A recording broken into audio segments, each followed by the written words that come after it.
भारत का इतिहास मुगलों के बिना अधूरा है। लगभग 300 वर्षों तक उन्होंने यहाँ शासन किया।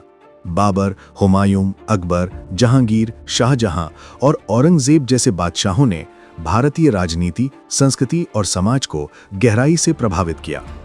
बहादुर शाह जफर तक आते आते ये साम्राज्य ढलान पर चला गया। लेकिन सवाल है कि मुगल भारत क्यों आए और इतने लंबे समय तक टिके कैसे? बाबर का असली नाम ज़हीर उद्दीन मोहम्मद बाबर था।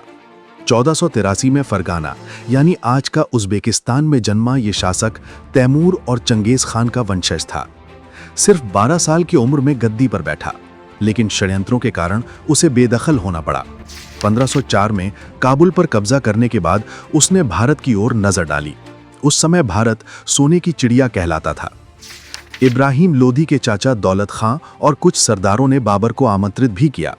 1525 में बाबर 12,000 सैनिकों के साथ सिंधु पार कर पंजाब पहुंचा। 21 अप्रैल 1526 को पानीपत की पहली लड़ाई में बाबर ने तोपखाने और संगठित रणनीति से इब्राहिम लोधी को परास्त किया। इसी जीत के साथ भारत में मुगल साम्राज्य की नींव पड़ी। बाबर के बाद उसका बेटा हुमायूं गद्दी पर बैठा। स्वभाव से शांत हुमायूं को भाइयों की साजिशों और शेर शाह शूरी की ताकत ने परेशान किया। 1540 में बिलग्राम की लड़ाई में पराजय के बाद वो भारत से बाहर चला गया। करीब 15 साल बाद 1555 में उसने दिल्ली दोबारा जीती, लेकिन अगले ही साल दुर्घटनावश उसकी मृत्यु हो गई। 1556 में मात्र 13 वर्ष की उम्र में अकबर सम्राट बना।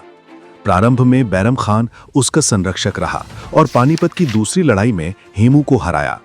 अकबर ने राजपूतों को साथ जोड़कर अपने साम्राज्य का विस्तार किया। चित्तौड़गढ़ का किला उसकी बड़ी जीतों में से एक था। अकबर केवल योद्धा ही नहीं बल्कि दूरदर्शी प्रशासक भी था। उसने जजिया कर हटाया, धार्मिक सहिष्णुता की नीति अपनाई और हिंदू राजकुमारियों से विवाह किए।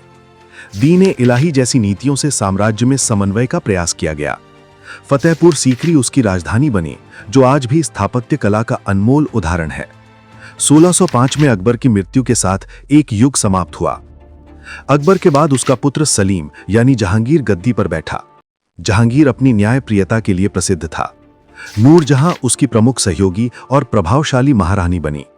इसी काल में अंग्रेज भारत आए और ईस्ट इंडिया कंपनी की नींव रखी, जिसने आगे चलकर देश की राजनीति को बदल दिया। 1627 में जहांगीर की मृत्यु के बाद शाहजहां सम्राट बना।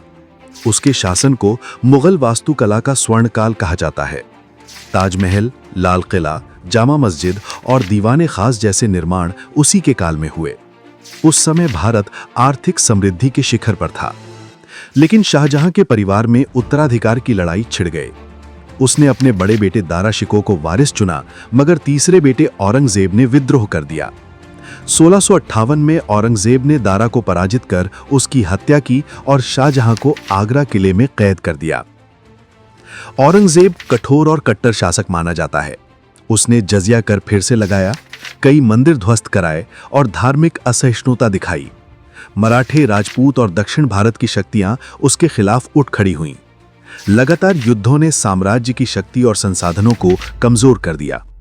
1707 में औरंगजेब की मृत्यु के बाद मुगल शक्ति तेजी से ढलान पर आ गई।